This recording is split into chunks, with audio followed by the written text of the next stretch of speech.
Seja bem-vindo. Pronto para mais uma jornada ao desconhecido? Me encantaria saber de onde você está assistindo. Agora coloque os fones, apague as luzes e tente não deixar o medo tomar conta de você. Nunca passou pela minha cabeça que a parte mais complicada do meu casamento seria enfrentar justamente quem jurava amar a gente. Eu esperava dor de cabeça com contas atrasadas ou lista de convidados, mas o que me assombrou foi algo muito pior, vindo de dentro da própria família. Para situar vocês, meu nome é Daniel. Nasci e cresci numa cidade pequena do interior. Naquela época, Flávia e eu estávamos juntos há 4 anos e todo mundo esperava que a gente se casasse um dia. Mas esse dia parecia que nunca ia chegar, até que ela terminou a faculdade de enfermagem e eu consegui um emprego firme e com bons benefícios como técnico de refrigeração. A gente queria ter algo seguro antes de construir uma vida juntos. Mas antes dessa calmaria e desse planejamento todo, apareceu o primo dela. O nome dele era Felipe, e se a confusão tivesse um nome, seria o dele. A primeira vez que vi esse cara, ele entrou na casa dos pais da Flávia com uma jaqueta camuflada, óculos escuros e barro nas botas, mesmo sem chover há semanas. "E aí, Daniel?", disse ele, apertando minha mão com mais força e intimidade do que eu esperava, já que a gente nem se conhecia. "Ouvi dizer que você é o cara que deixa minha prima maluca." Flávia revirou os olhos. "Felipe, para, não faz cena, por favor, não vai estragar o momento."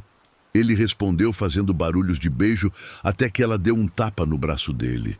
Ele era barulhento, fazia coisas que ninguém esperava e tinha aquela energia de alguém que acabou de fugir de problemas ou que está prestes a se meter neles.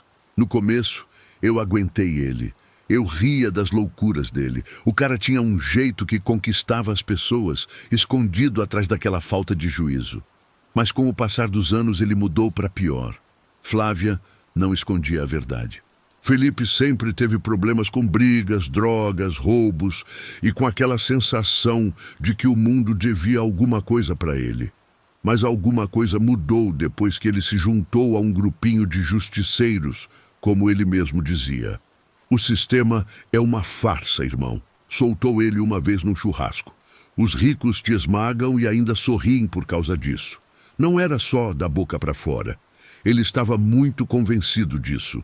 Foi preso 2 vezes, uma por invadir uma loja que ele dizia ser corrupta e outra por supostamente dividir de forma justa a riqueza de um depósito particular.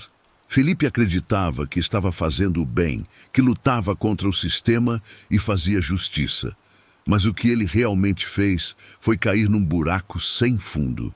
No ano em que Flávia e eu ficamos noivos, ele quase não aparecia nas reuniões de família e, quando aparecia, arrumava briga com todo mundo, até com a própria mãe. Então, quando a gente planejou nosso jantar de noivado, Flávia avisou que era bom ele se comportar. "Eu te juro pela minha vida, Daniel, se ele estragar essa noite, eu mesma acabo com ele." Naquele momento, achei que ela estava falando só por falar. Não acreditei nem um pouco que ela falava sério. A gente alugou a área reservada de um restaurante rústico, com paredes de tijolo e uma luz baixa, onde o cheiro de carne na brasa ficava no ar. O ambiente estava perfeito. Meu padrinho, Mário, chegou atrasado porque tinha acabado de sair do turno. Ele era soldado da polícia militar, um daqueles caras corretos e pacientes que não tratam ninguém mal. Quando Felipe chegou, fez a entrada dele como sempre, barulhento, se achando o tal e já cheirando a cerveja. "Meu Deus", disse ele olhando em volta. "Olha só Daniel organizando uma comida para comemorar. Não sabia que os técnicos de refrigeração ganhavam tão bem assim." "Se comporta", sussurrou Flávia entre os dentes. Tudo estava surpreendentemente tranquilo no começo, até que Mário mencionou com o que trabalhava. O sorriso de Felipe sumiu na hora. A voz dele ficou mais fria. "Você é polícia?", perguntou Felipe, empurrando a cadeira para trás. Mário concordou com a cabeça, educado. Sim, mas sou do tipo tranquilo, atendo mais ocorrências de trânsito e plantão noturno. Ah, então você é um dos bons, né? Zombou Felipe.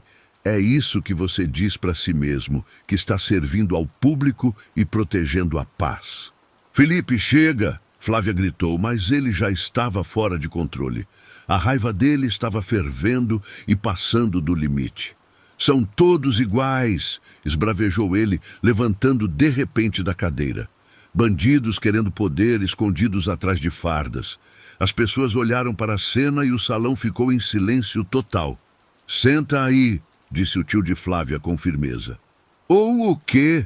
Grunhiu Felipe. Mário continuou calmo. Cara, não tô aqui para te incomodar. Vamos só ficar de boa, tá legal? Mas ficar de boa não era algo que Felipe conhecia. Ele bateu num copo que estava na mesa, quebrando o vidro em pedacinhos. E isso acabou com a noite. Ele foi levado para fora por 2 primos de Flávia, enquanto gritava que todos os policiais são o inimigo e que nunca vou ficar na mesma sala com um. A gente tentou salvar a comemoração, mas o clima já tinha mudado. Uma coisa ruim, amarga, ficou no meu estômago desde então. Um aviso que eu ainda não entendia direito.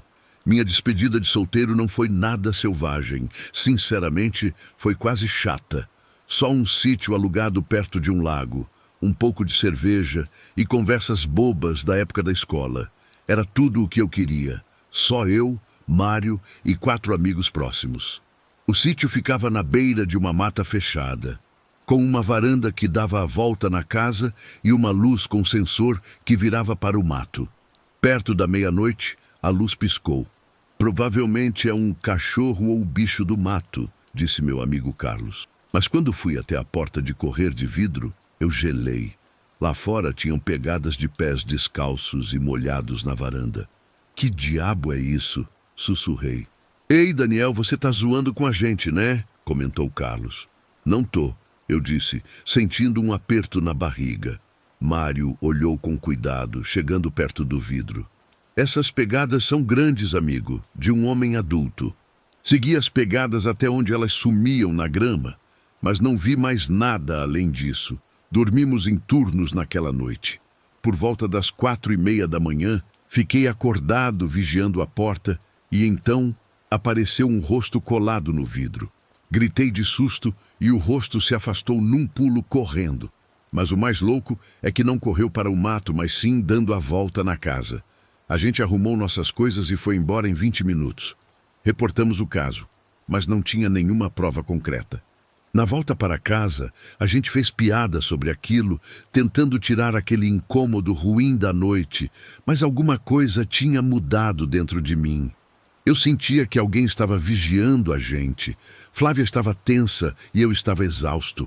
Cada pequena coisa parecia uma briga prestes a estourar e o ar parecia pesado e ruim. Felipe não apareceu em nenhum dos ensaios antes do casamento, nem no ensaio oficial, nem na reunião de família, nada. Talvez isso seja uma coisa boa, disse Flávia, um pouco aliviada. Mas eu não conseguia deixar de notar que algumas noites, quando eu voltava tarde do trabalho, um carro me seguia por alguns quarteirões e depois sumia. Talvez fosse paranoia, ou talvez eu estivesse ligando pontos que não existiam. Mas nunca fui um cara paranoico e algo nisso tudo parecia familiar demais. Depois do jantar de ensaio, Mário me levou para casa porque eu tinha tomado umas 2 cervejas. O ar da noite estava gelado e as ruas estavam quase desertas. Mas na metade do caminho, Mário murmurou, "Belo perseguidor." Um sedã preto acelerou atrás da gente, quase encostando no para-choque, com as luzes altas refletindo nos espelhos. "Que droga é essa, cara?" eu disse. Mário mudou de faixa e o sedã fez a mesma coisa. Mário entrou num posto de gasolina e o sedã fez igual. Nessa hora, ele soltou o ar com força. "Esse cara tá brincando com a gente", disse ele, e ligou pedindo apoio, dizendo que uma viatura viria ao nosso encontro. Mas por alguma razão, talvez instinto ou talvez raiva, Mário parou numa rua tranquila. Fica no carro, avisou ele. O sedã cantou pneu ao parar atrás da gente e um vulto saiu dele, alto, com capuz e usando uma máscara de caveira. Mário, não abre a porta, sussurrei. O homem mascarado andou rápido, segurando uma coisa longa e de metal na mão, e bateu o objeto contra a janela de Mário algumas vezes. Sai, seu porco! Gritou o homem com a voz distorcida, mas cheia de ódio. Sai e me encara! Mário não se mexeu e então o homem bateu na janela de novo, quebrando o vidro. Mário, por favor, dirige! Gritei, mas a janela se estilhaçou antes que ele pudesse fazer algo. O homem mascarado tentou pegar ele lá dentro, mas Mário reagiu na hora, abrindo a porta com tudo e fazendo o homem cair no asfalto. A arma, um macaco de ferro desses de trocar pneu, voou da mão dele e Mário imobilizou ele ali mesmo, lutando e gritando para ele ficar parado. Em menos de um minuto, as luzes vermelhas e azuis estavam piscando na escuridão. Outro policial segurou o homem mascarado, colocando as algemas enquanto ele se contorcia e gritava. Tiraram a máscara dele e então vi o rosto. Era Felipe, claro, com os olhos arregalados e babando de raiva, cuspindo no chão. Senti meu estômago encolher. Você acha que pode proteger ele? Ele gritou para mim. Acha que está mais seguro com a polícia? Eles vão se virar contra você. Eu tô te salvando. Minhas mãos tremiam sem controle. Eu não conseguia acreditar que ele tinha tido a coragem de fazer aquilo. Os policiais levaram ele e prenderam, mas o nervoso não saiu de mim.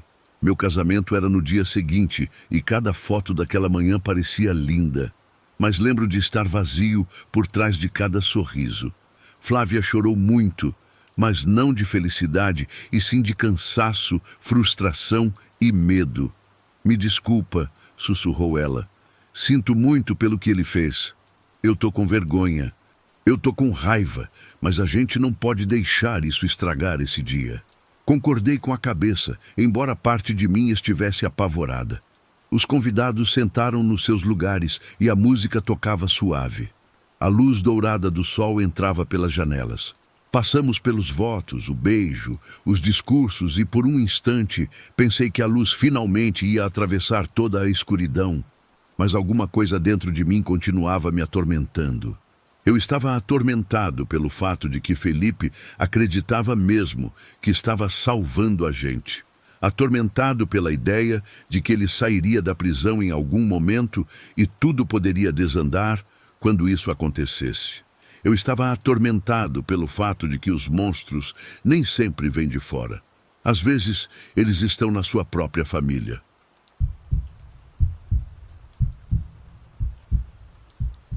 Antes de tudo desandar, a minha vida tinha aquela paz estranha de quem já sabe o roteiro do próprio futuro. Eu era a filha do meio, a certinha, cercada de regras que eu achava que nunca ia quebrar, até que a vida decidiu me provar o contrário.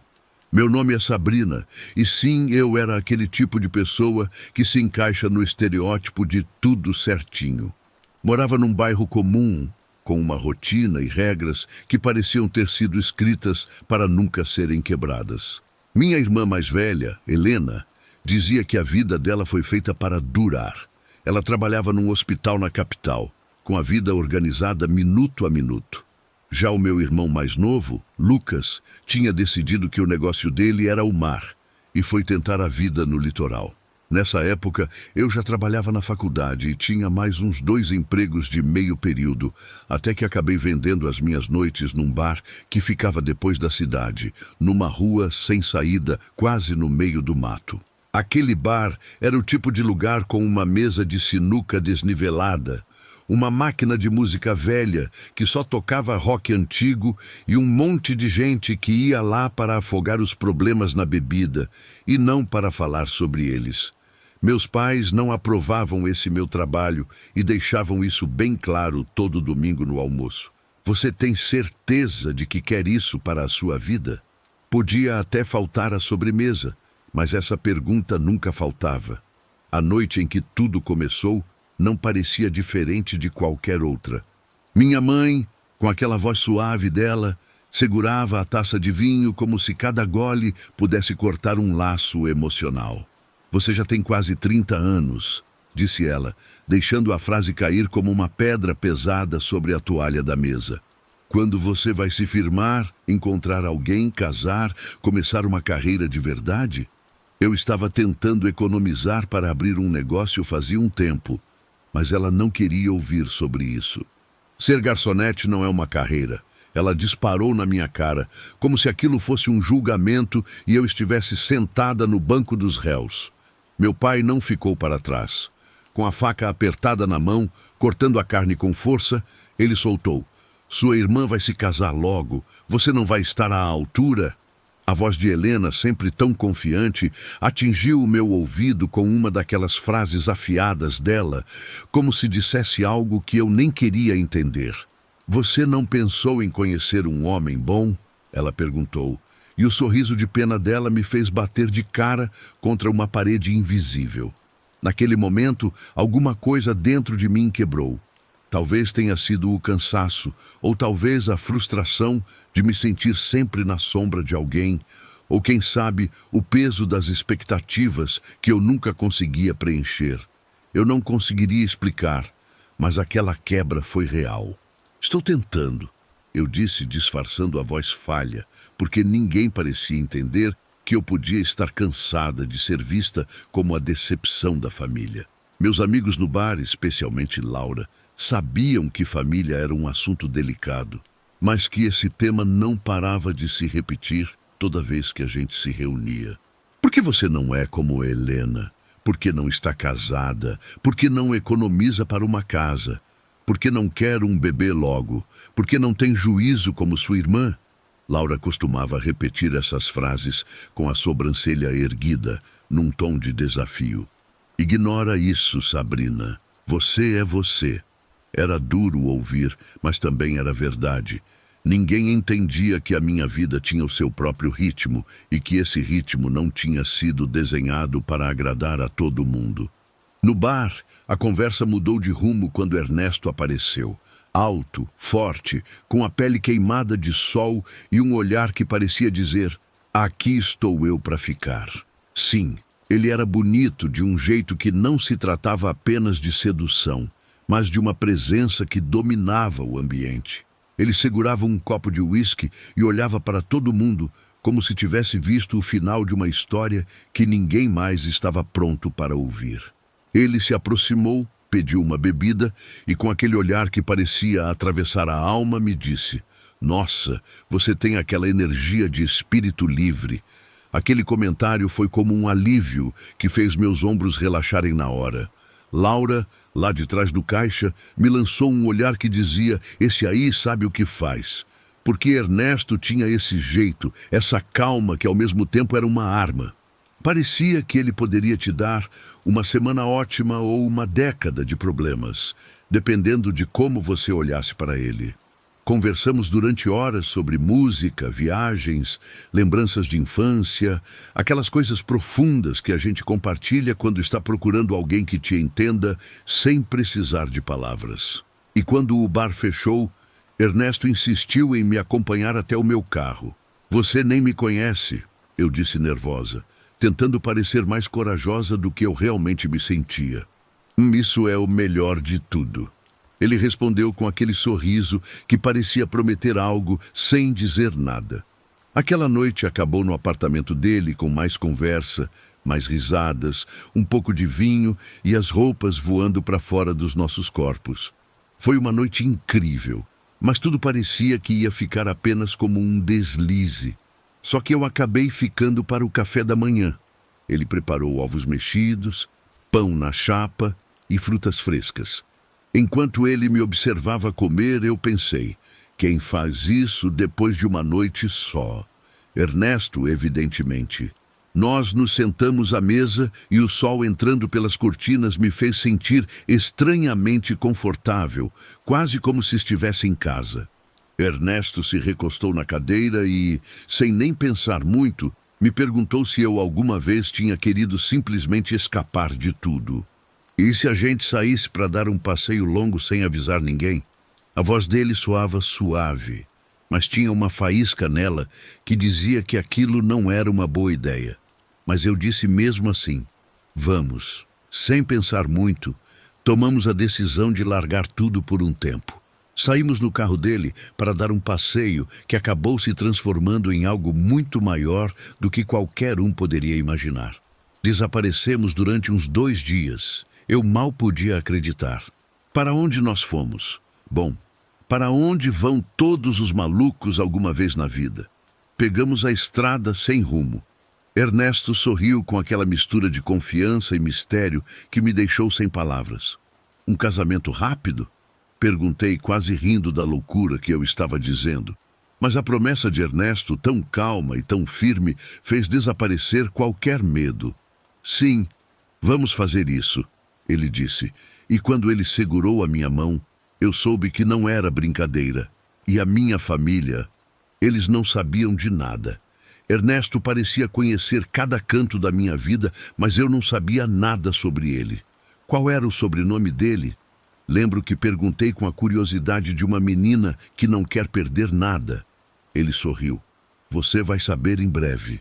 Mas esse em breve não era inocente. À medida que dirigíamos, a conversa ficava mais profunda, mais estranha e, ao mesmo tempo, mais familiar. Além disso, a vontade louca de saber me consumia. O que Ernesto sabia de mim que eu não sabia dele? A estrada parecia um labirinto. Ernesto dirigia com uma calma que me fazia tremer por dentro. O que aconteceu com o plano de vida estável que a minha família queria? Eu sentia um nó na garganta cada vez que pensava neles. Mas tinha uma força dentro de mim que dizia, faz logo isso. Então continuamos passando por lugares vazios, estradas desertas, e paramos num lugar bizarro na beira da rodovia. Uma espécie de atração turística falida que tentava imitar as capelas de Las Vegas. Ernesto falou que ali faziam casamentos na hora e mencionou um terno no porta-malas. Eu tentava entender que diabos estava acontecendo comigo. A verdade é que eu não sabia nada de Ernesto, nem o sobrenome, nem a família, nem de onde ele era. Tudo sobre ele era um grande ponto de interrogação. Mas lá estava eu, prestes a me casar com ele. Num posto de gasolina antes de chegar, meu mundo caiu um pouco quando ele afirmou que tínhamos planos sérios, que éramos o casal. O que isso significava? No final do dia, entramos na tal capela. Era um lugar minúsculo, meio cafona, com cheiro de mofo e cigarro velho. Ernesto deixou um baú pequeno no chão e abriu o porta-malas para tirar o terno. Tudo se movia em câmera lenta. Dentro da capela tinha uma luz fria que fazia tudo parecer mais claro. Mas eu estava prestes a descobrir algo crucial sobre mim mesma. Ernesto disse que estava pronto. Eu, no entanto, mostrava sinais de dúvida que nunca tinha mostrado para ninguém. Ele me olhou com aquela confiança de quem manipula a vida dos outros sem que a gente perceba. Na sala ao lado, apareceu um sujeito vestido de Elvis Presley, numa imitação barata, com a roupa encardida e peruca torta. Ele começou a falar, e para falar a verdade, eu não lembro o que ele dizia. Só pensava na loucura que eu estava cometendo. Você aceita este homem como seu esposo? Essa frase me despertou do transe. Foi então que o peso do erro caiu em cima de mim. Não, desculpa, eu disse. Saí correndo daquele lugar sem olhar para trás. Uma parte de mim se sentia mal por Ernesto, mas a outra sentia um alívio enorme. Corri até a rodovia e, por sorte, consegui uma carona que me levou de volta para a cidade. Esse deveria ter sido o fim da história. Mas eu não estaria aqui contando isso se algo realmente aterrorizante não tivesse acontecido. Uma semana depois, eu estava de volta ao trabalho. Eram quase 3:30 da madrugada e eu estava fechando o bar. Laura estava terminando de arrumar o balcão e eu fui levar o lixo na caçamba lá fora. Eu estava sozinha quando senti a presença de alguém nas minhas costas. Quando me virei, meu coração gelou. Era Ernesto, mas não o mesmo da estrada. Ele estava destruído, cabelo despenteado, roupa suja e um cheiro forte de cachaça. Os olhos dele, vermelhos, me olhavam com ódio. Tudo nele gritava perigo. Ernesto, Eu sinto muito, é que eu não tive a chance de terminar. Sem dizer nada, ele se jogou em cima de mim e me derrubou na calçada. Ernesto subiu em cima de mim e começou a me bater no rosto com uma fúria que eu nunca tinha visto. Ele me xingava de tudo quanto é nome, mas eu nem ouvia direito, só tentava proteger minha cabeça. Os golpes eram tão fortes que eu achei que ia morrer ali mesmo. Comecei a gritar desesperada por socorro. Laura saiu correndo do bar e tentou puxar ele de cima de mim. Mas Ernesto era muito forte e empurrou ela longe. De repente, uns rapazes que tinham sido os últimos clientes a sair viram a confusão e correram para ajudar. Eles conseguiram segurar o Ernesto no chão. Agradeci a Deus por isso. Ele parecia um bicho, se debatendo e gritando comigo, com a língua enrolada de tão bêbado. Chamaram a polícia e ele foi preso em flagrante. Foi condenado por agressão grave e pegou uns meses de prisão. Eu fui para o hospital e consegui me recuperar dos ferimentos físicos, que por sorte não deixaram cicatrizes grandes no meu rosto. Mas as marcas de dentro não somem. Não consigo parar de me culpar. Eu nunca devia ter viajado com ele. Nunca devia ter brincado de casar, muito menos aceitado aquela loucura. Tudo com Ernesto foi um erro gigantesco. Ainda tremo só de pensar que quase casei com um desconhecido que, no fim das contas, era um homem violento e perigoso. Se Laura e aqueles rapazes não tivessem aparecido, eu com certeza não estaria aqui contando essa história agora.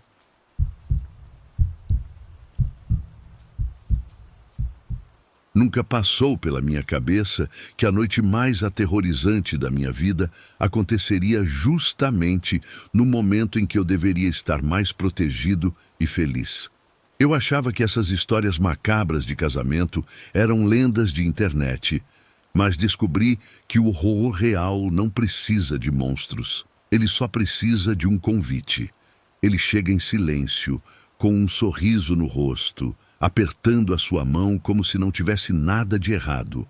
E no meu caso, o horror entrou no meu casamento acompanhado de uma garota que eu mal conhecia.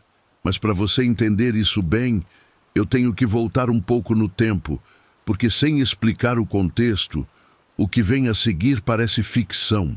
E olha, isso não é ficção. Eu cresci em uma cidade que parece tranquila, mas que, na verdade, esconde sua própria bagunça debaixo do tapete. Meu nome é Renato e eu tinha 29 anos quando tudo aconteceu.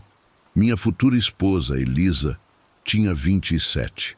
Ela nasceu e cresceu no interior, a mais nova de 3 irmãs. A irmã do meio, Luciana, era a única com quem Elisa se dava bem. A mais velha, Mariana, era a ovelha negra da família. Ela não era má, nem uma vilã, mas tinha queimado tantas pontes e estragado tantas relações que ninguém queria consertar as coisas com ela.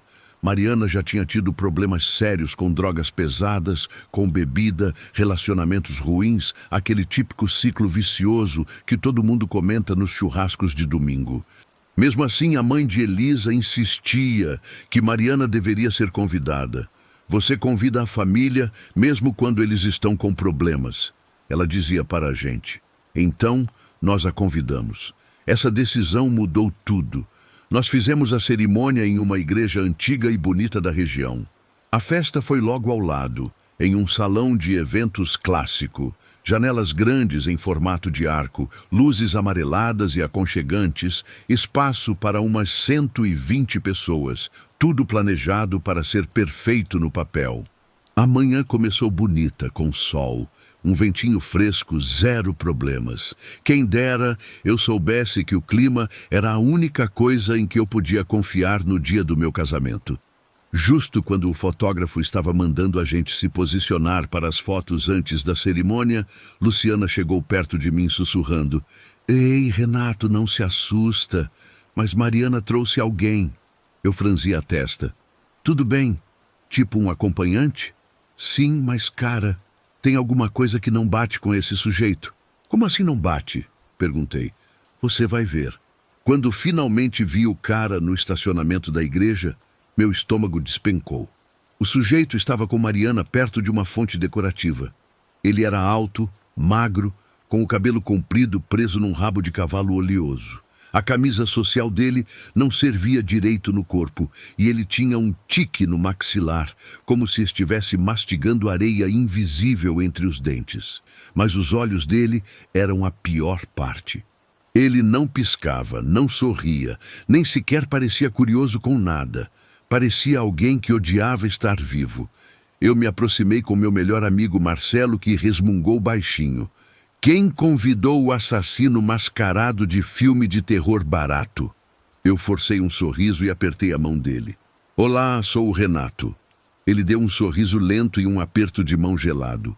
Com uma voz rouca e áspera, ele disse: Meu nome é Hélio. Mariana riu alto demais ao lado dele. Ele me ajuda a ficar sóbria. Balancei a cabeça educadamente, embora o cara parecesse qualquer coisa menos sóbrio. Durante as fotos do casamento, o clima ficava pesado toda hora. Meus padrinhos contavam piadas, as madrinhas riam, o fotógrafo tentava manter todo mundo tranquilo, mas ele estava sempre lá atrás da gente. Hélio falava coisas estranhas e totalmente fora de hora. Sorriam enquanto vocês podem, gente. Ele gritou de repente. Todo mundo em silêncio. Ele disse outra vez. Cara, se a minha ex me visse agora, ela ia perder a cabeça. E depois ele riu sozinho. Aquela risada seca fez Elisa travar o maxilar de raiva. Em um momento, o fotógrafo se inclinou e sussurrou. Você quer que eu peça para eles se afastarem? Mas balancei a cabeça dizendo que não. Eu não queria começar uma confusão no casamento, o que foi o maior erro da minha vida. Quando entramos no salão da festa, já como recém-casados, o buffet estava pronto, a bebida liberada e as pessoas aplaudindo como se a gente fosse celebridade. Cada mesa brilhava com luzes suaves. Todo mundo parecia feliz, menos Hélio. Ele se movia como uma sombra, rondando, andando de um lado para o outro, observando as pessoas como se estivesse procurando alguém. Eu não sabia se ele estava bêbado, drogado ou se era simplesmente perturbador por natureza. Quando ele veio me dar os parabéns, chegou perto demais. Belo casamento, amigo, ele disse. Obrigado, respondi tentando manter a calma. Ele sorriu com desprezo. Que pena como as coisas podem dar errado tão rápido, não é? Eu fiquei em silêncio. O que isso significa? Perguntei. Ele deu de ombros e se afastou antes que eu pudesse tirar a limpo. Elisa observava ele o tempo todo com a testa franzida de preocupação. Você está bem? Ela me perguntou. Sim, só estou de olho nele. Ótimo, ela sussurrou. Porque eu juro que tem alguma coisa errada. Por volta das 9:30 da noite, vi Mariana sentada sozinha em uma mesa. Não, Hélio não estava lá. Eu me aproximei. Ei, cadê o seu namorado? Ela deu de ombros. Lá fora, no banheiro. Sei lá, às vezes ele some. Some? Sim, aquilo não ajudou em nada a me acalmar. 10 minutos depois, Luciana chegou visivelmente estressada. Renato, Elisa, onde estão os envelopes dos presentes? Como assim? Perguntou Elisa. A caixa foi mexida. Nós procuramos. Estão faltando 2, ela disse. Não eram presentes grandes, não eram liquidificadores, não eram jogos de panelas. Eram envelopes com dinheiro vivo, que alguns tios mais velhos sempre dão. O típico furto de casamentos. Meu coração acelerou. Você acha que... Ela me interrompeu. Eu acho que aquele cara fez isso. Decidimos não fazer alarde para não acabar com a festa ali mesmo, mas o pesadelo de verdade ainda nem tinha começado. Depois da festa, uns amigos próximos levaram a gente para o nosso hotel numa cidade vizinha. Nós estávamos exaustos, mas felizes. À 1:30 da manhã, o meu celular tocou no criado mudo. Olhei o visor, confuso. Era o número de Elisa chamando. Minha esposa gelou, tateou a bolsa que tinha ficado na mesa durante a festa e percebeu que o aparelho dela não estava lá. Ela pegou o meu telefone e atendeu no viva voz, com as mãos trêmulas. Alô? Silêncio. Depois, uma respiração lenta, úmida, proposital, como se alguém estivesse gostando de fazer aquele som. Alô? Repetiu Elisa. Mariana, Você está machucada? Ela perguntou preocupada, achando que era a irmã usando o telefone dela. Mais respiração, um clique suave e depois um sussurro. Você não deveria ter me julgado. Não era a voz de Mariana, nem parecia. Era Hélio. E então a ligação caiu. Nossos amigos, que ainda estavam no quarto com a gente, ficaram paralisados, olhando para Elisa como se tivessem dito que a casa dela estava pegando fogo. Que diabos foi isso? Eu perguntei. Elisa balançou a cabeça. Aquilo não era Mariana. Era ele. Marcelo se intrometeu. Amigo, você colocou o endereço da sua casa nova no convite, certo? Todos os convidados receberam a informação pelo correio ou no convite impresso. Meu peito apertou. Sim. Ah, não. Ele murmurou. Nós não tínhamos condições de dirigir de volta, então liguei para o meu pai, que mora perto da nossa casa nova. Pai, você pode ir dar uma olhada na nossa casa? Eu estou longe. Ele não hesitou. Tenho a chave do portão aqui. Estou indo para lá agora, ele disse. Na manhã seguinte, acordei com 12 chamadas perdidas dele. Quando ele finalmente atendeu, a voz dele tremia. Renato, o portão estava trancado, mas alguém pulou o muro e ficou batendo nas suas janelas a noite inteira. O quê? Eu chamei a polícia. Quem quer que fosse, pulou de volta para a rua e escapou antes de eles chegarem. Meu sangue gelou. Fomos fazer um boletim de ocorrência na delegacia. O policial foi bem sincero. Você tem provas de que ele levou os presentes? Não, eu disse. E a ligação, ele te ameaçou de morte diretamente? Não, mas... E você não viu o rosto dele na sua casa? Não. O policial suspirou cansado. Em flagrante e sem testemunha, infelizmente não podemos fazer muito mais do que registrar. O sistema é assim. Sugiro trocarem as fechaduras e reforçarem a segurança. Apenas registrar. O cara pulou meu muro e tentou invadir minha casa. Quando confrontamos Mariana mais tarde, ela parecia envergonhada. Eu disse a ele que você não gostava dele. Eu disse que todos estavam julgando nós dois. Eu apertei o maxilar de raiva. Por que você disse isso para ele no nosso dia? Eu não sei. Eu estava bêbada. Tá bom, eu disse. Ele ficou com raiva de mim. Disse que você estava envenenando o clima. Ele roubou os telefones? Os presentes? Perguntei. Ela não admitiu, mas ele foi embora com o telefone dela, com o da Elisa, e ele usa as pessoas. Então, provavelmente sim. Onde ele está agora? Eu não sei. Ela se fechou. Resposta típica de Mariana. Durante meses, Elisa dava um pulo de susto toda vez que alguém batia na porta. Instalei câmeras, trocamos as fechaduras, paramos de falar com Mariana completamente e nunca encontraram Hélio. Algumas pessoas somem porque o mundo engole elas, outras somem porque estão esperando.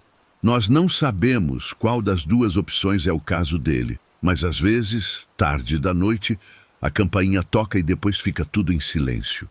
E toda vez que isso acontece, eu juro que escuto aquela mesma respiração do telefone.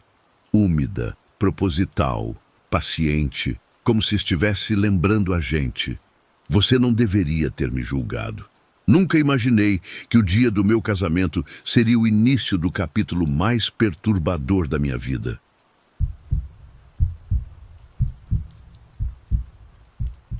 Na minha cidade, todo mundo achava que aquele lugar era um conto de fadas, o cenário perfeito para quem tinha dinheiro sobrando. Mas, para mim, que conhecia os bastidores, aquele cenário de sonho virou meu pior pesadelo numa noite de setembro. O Sítio Santana era o tipo de lugar que você só reserva se tiver uma conta bancária bem gorda destinada só para festa de casamento. O lugar era impressionante. Um galpão antigo reformado, com vigas aparentes, plantas subindo pelas paredes, chão de madeira de demolição, lustres de cristal e uma vista lá do alto de uma colina que fazia todo mundo concordar em uma coisa. Parecia ter saído direto de uma revista de noivas. Mas eu não estava envolvido nessa parte glamourosa. Eu não era cerimonialista, não era decorador e nem segurança. Eu era o cara lá do fundo, com um cinto cheio de ferramentas e chaves penduradas na cintura. Os donos, Ricardo e Luana, eram um casal na casa dos 50 anos que tratava aquele lugar como se fosse o próprio filho. Eles cuidavam das reservas, de contratar os funcionários, do pagamento, dos pedidos de flores, do bar e até dos cantores. E quando a coisa ficava pesada demais, eles me contratavam. Eu era basicamente a cola que mantinha tudo junto, um faz-tudo de luxo que acabava sendo o único a ficar de pé depois de cada evento. Isso significava noites longas, às vezes até às 3 da manhã, às vezes mais, e eu não reclamava. Na verdade, eu preferia estar sozinho no local do que cercado de gente. Era tranquilo. Eu botava meus fones de ouvido, limpava, movia os móveis, consertava o que precisava, trancava tudo e ia para casa. Mas aquela noite, a noite que ainda me tira o sono, às 3 da manhã, sem que eu consiga explicar o porquê, começou como qualquer domingo normal. Normal até demais. Era começo de setembro, o auge da temporada de casamentos. O dia parecia quente e às 11 da noite já parecia que era verão de novo. O casamento que estávamos organizando era enorme. O casal, Juliana e Eduardo, vinha de uma família com muito dinheiro, os Santana. O lugar nunca tinha visto uma reserva daquelas. 330 convidados, 2 bares, um lounge de charutos, um corredor de sparkles, uma banda ao vivo e álcool suficiente para abastecer uma cidade inteira. Cheguei às 10 da manhã e o estacionamento já estava lotado de fornecedores. Encontrei Ricardo perto das portas do galpão. Ele secou o suor da testa e soltou a frase quase sem forças. Evandro, meu amigo, isso aqui vai ser uma maratona. É, eu vi a contagem de convidados, respondi. Tem certeza de que o lugar vai aguentar? Ele riu. Se falhar, a gente reconstrói. O dinheiro do Santana paga. Luana apareceu de trás de uma coluna com uma lista de verificação que parecia não ter fim. Evandro, querido, disse ela. Depois da meia-noite, quando todo mundo já tiver ido embora, por favor, dá uma olhada nas luzes do caminho da colina. 2 delas piscaram durante o ensaio de ontem. Sem problemas, eu disse. Às 2 da tarde, os convidados começaram a chegar. Às 4, a cerimônia começou. Às 6, o bar abriu e às 8h30, o lugar parecia um zoológico.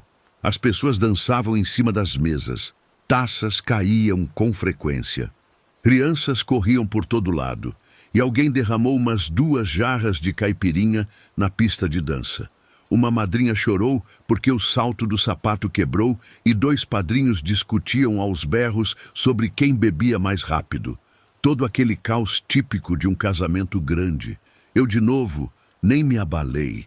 Já tinha visto coisas muito piores, mas aquela noite tinha um ar diferente de tudo o que veio antes. Não era algo sobrenatural, não era espiritual. Era mais estranho, como se o ar estivesse pesado. E por algum motivo, eu continuava olhando em direção à colina. Aproximadamente às 10h40 da noite, com o pessoal tão bêbado que pareciam móveis, saí para o estacionamento para respirar um pouco.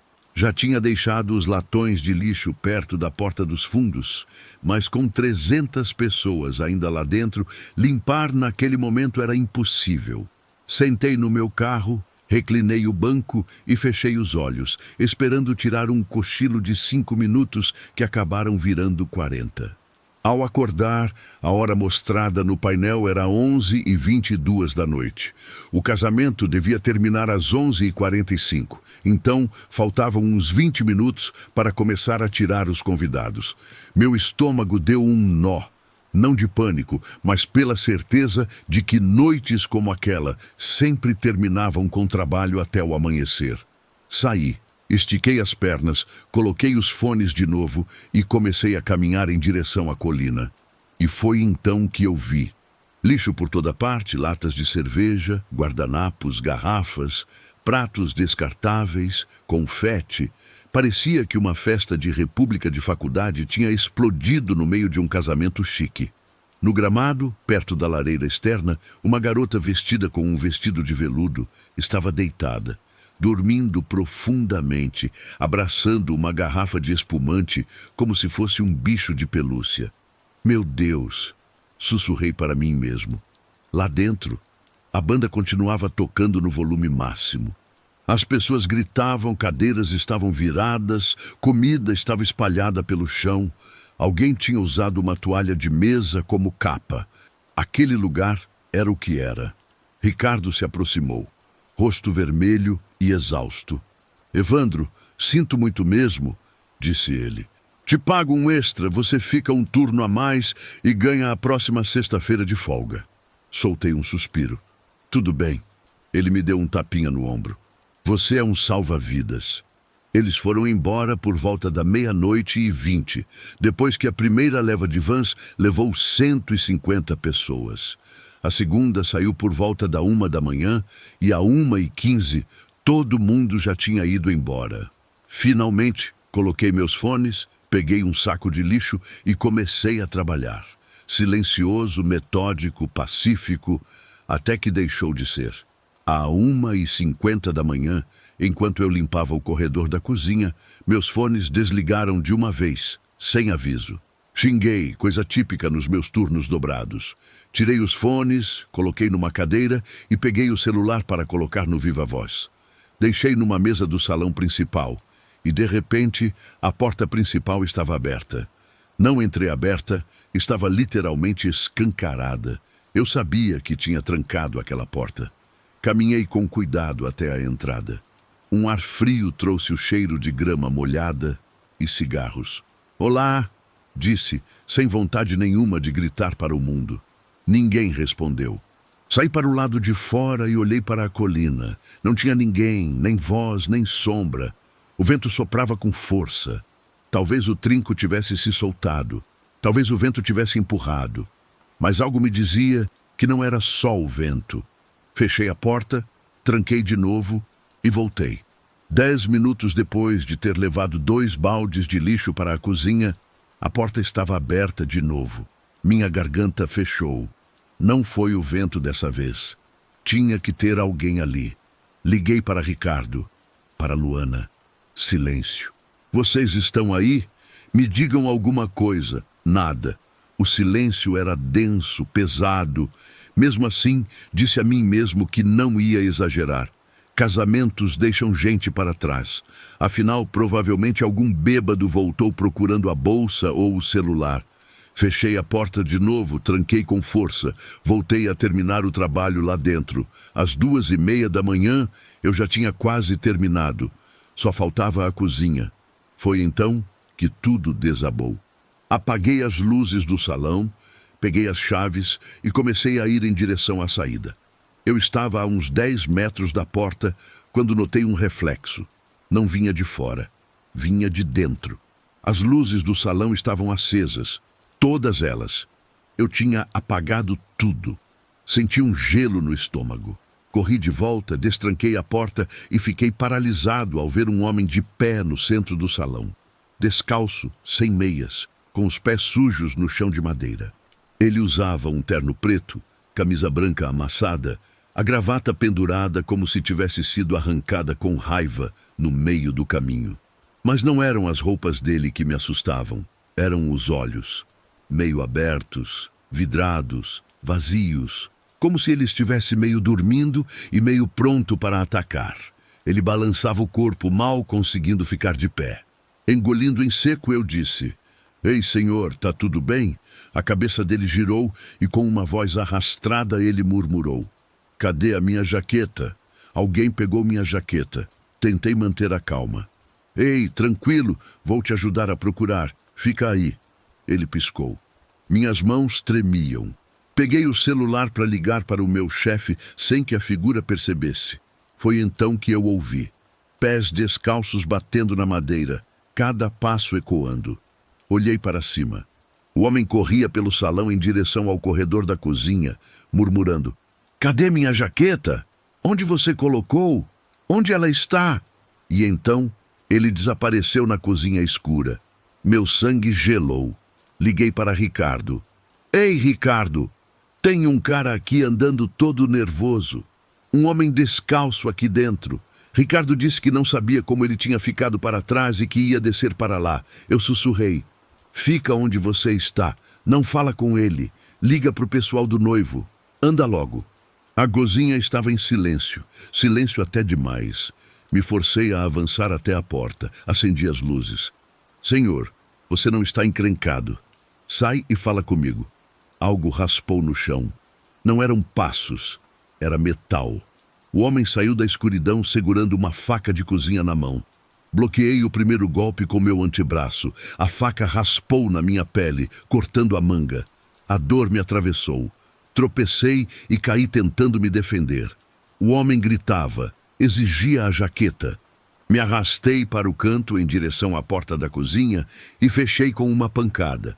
Ele golpeou do outro lado. Depois, o som de metal outra vez. Ele estava passando a faca por baixo da porta. Segurei a entrada com todo o meu peso, tremendo. Ricardo, Ricardo, cadê você? Gritei. O homem lá dentro continuava gritando, as palavras entrecortadas e furiosas. A porta vibrava. Meu coração ia explodir. De repente, uma voz atrás de mim. Evandro, sai daí!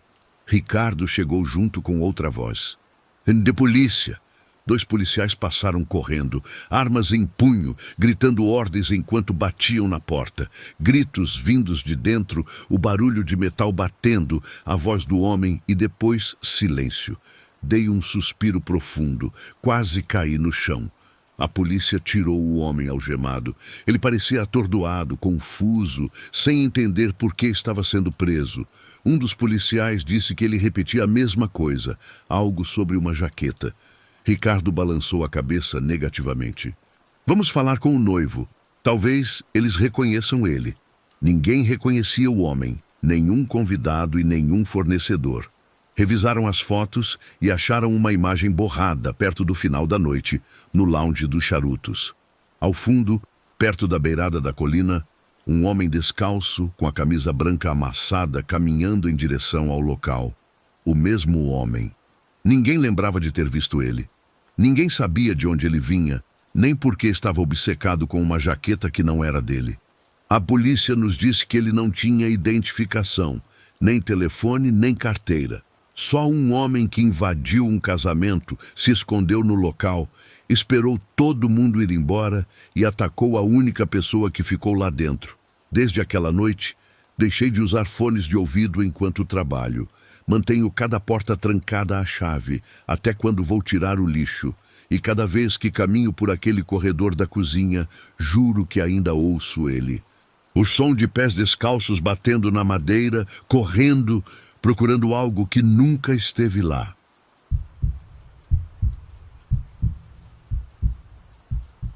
Há algo mágico na arte de capturar momentos.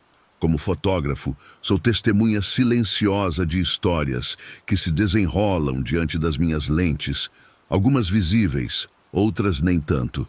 Meu nome é Samuel Morales, tenho 42 anos e há quase 2 décadas registro casamentos por todo o México. Minha câmera já testemunhou de tudo, desde celebrações luxuosas em mansões até cerimônias simples em salões comunitários com decorações improvisadas e comida em pratos descartáveis. Vi noivas desmaiarem de emoção, noivos sumirem minutos antes do sim, familiares disputando o microfone em discursos intermináveis. Pensava ter visto tudo até outubro do ano passado, quando um trabalho em Tequila, Jalisco, mudou minha percepção sobre o que minha câmera é capaz de capturar. Era uma celebração esplêndida, dessas que parecem saídas de revistas de casamento. Carolina e Miguel, os noivos, pertenciam a famílias influentes da região. A festa aconteceu no Jardim Vista Azul, um lugar encantador situado numa elevação que oferecia uma vista privilegiada dos campos de agave. O cenário parecia saído de um sonho. Caminhos de pedra serpenteando entre flores, arcos decorados com arranjos naturais e uma capela do século XIX meticulosamente preservada. Uma agência parceira intermediou o contato e toda a comunicação ocorreu via correio eletrônico. Discutimos cronogramas, locais e requisitos técnicos. Meu único contato direto foi uma breve videochamada com Carolina, uma mulher de aproximadamente 30 anos, de postura elegante, voz suave e olhar determinado. Suas instruções foram precisas: fotografias naturais, nada de poses artificiais, capturar a emoção genuína dos momentos. Pediu atenção especial ao buquê, aos momentos com sua mãe e ao vestido que havia encomendado da Espanha. Cheguei às 7 da manhã, como combinado. O dia começava quente, mas com um céu perfeitamente azul, ideal para fotografias externas. Comecei registrando os preparativos, a montagem da decoração e a chegada gradual dos primeiros convidados. Logo depois, dirigi-me ao quarto onde Carolina se preparava. O ambiente estava tranquilo. Ela mantinha uma calma quase meditativa enquanto a maquiadora e a cabeleireira trabalhavam. Suas amigas circulavam pelo quarto, ajustando detalhes do vestido entre risos e conversas animadas. Foi naquele quarto que fiz uma das minhas capturas favoritas. Um ângulo que sempre busco em casamentos. A noiva refletida no espelho da penteadeira, capturada discretamente, sem perceber que está sendo fotografada. Esse enquadramento revela uma intimidade rara, um momento de verdade antes do espetáculo público. Naquele instante, não percebi nada incomum na imagem. O casamento prosseguiu como esperado. A cerimônia na Capela Histórica foi emocionante. Registrei a entrada dos noivos, as lágrimas contidas dos pais, as palavras do sacerdote. A recepção ao ar livre estava impecável, com iluminação delicada suspensa entre as árvores e uma banda que mantinha o clima festivo. Documentei cada abraço, cada brinde, cada momento espontâneo de celebração. Ao final da noite, voltei para Guadalajara exausto, mas satisfeito com o trabalho realizado. Na manhã seguinte, iniciei meu meticuloso processo de organização das imagens. Trabalho com equipamento de alta qualidade e sigo um ritual quase obsessivo de backup. Armazeno as fotos no computador, em um disco externo e na nuvem. Essa precaução nasceu depois de uma experiência traumática anos atrás, quando perdi todas as imagens de um casamento por falha no cartão de memória. Foi durante essa revisão cuidadosa que notei algo perturbador. Na foto do espelho, aquela captura discreta de Carolina, havia uma presença atrás dela. Não era nenhuma das amigas, nem alguém da equipe. Era uma mulher vestida inteiramente de branco, não um vestido de noiva, mas roupas simples, com os cabelos presos. Ela estava posicionada próxima à porta do banheiro, que eu lembrava claramente estar fechada no momento da foto. Recordo esse detalhe com precisão, porque a superfície lisa da porta refletia a luz do flash, exigindo um ajuste na exposição. Além disso, eu era o único naquela posição do quarto, ninguém mais circulava por aquele ângulo. O mais intrigante, a mulher não olhava para a câmera, mas fixava Carolina com intensidade. Seu rosto apresentava uma qualidade etérea, como se a câmera não conseguisse capturá-lo completamente, não por problema técnico, mas como se existisse em outra dimensão da realidade, visível apenas para o sensor digital. Inicialmente, atribuí aquilo a algum reflexo incomum ou falha técnica. Então, continuando a revisão, encontrei mais evidências. Em uma fotografia do jantar, com vários convidados reunidos, identifiquei novamente a figura, quase imperceptível entre as plantas de agave que decoravam o espaço, sempre de branco, sempre solitária, sempre observando Carolina. Confirmei que ninguém estava naquela posição, pois fotografei o mesmo momento várias vezes, de ângulos ligeiramente diferentes, e ela aparecia em apenas uma imagem. Mais tarde, durante a tradicional dança dos noivos, capturei outra imagem onde ela aparecia na periferia do enquadramento, de costas, braços pendentes ao lado do corpo, observando a pista. O mais surpreendente, ninguém parecia notá-la, como se fosse invisível para todos os presentes. Com crescente inquietação, examinei meticulosamente cada fotografia. Encontrei aquela presença misteriosa em 7 imagens distintas, sempre próxima à noiva, sempre com aquela qualidade etérea, sempre fora do foco perfeito, mas inegavelmente presente. Às vezes refletida em superfícies, às vezes ao fundo, sempre em espaços onde eu tinha certeza que não havia ninguém no momento do clique. Uma sensação de desconforto cresceu dentro de mim. Não era exatamente medo, mas aquela inquietação que sentimos quando algo desafia nossa compreensão da realidade. Como se alguém tivesse cruzado a fronteira entre mundos para participar da história que eu documentava com minha câmera. Contatei a agência e solicitei um encontro com Carolina antes da entrega final do álbum. Curiosamente, ela já havia pedido para revisar as imagens antes que fossem compartilhadas. 2 dias depois, estava em sua residência em Zapopan, uma casa elegante de arquitetura contemporânea, com jardim bem cuidado e entrada protegida por portão eletrônico. Carolina me recebeu sozinha. Estava visivelmente diferente do dia do casamento. Seu rosto mostrava sinais de cansaço, com olheiras pronunciadas e uma expressão distante no olhar. A vivacidade que havia captado em minhas fotos parecia ter se esvaído. Na sala espaçosa, mostrei as imagens em meu laptop.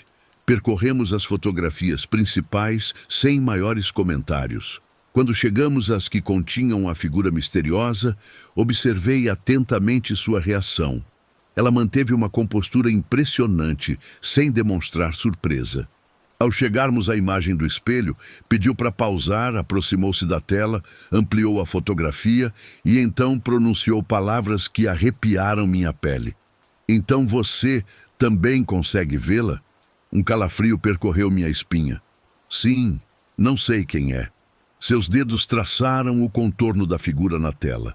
Eu sei. É Marina, minha melhor amiga desde a universidade. Faleceu há 3 anos, em um acidente na estrada para Colotlan.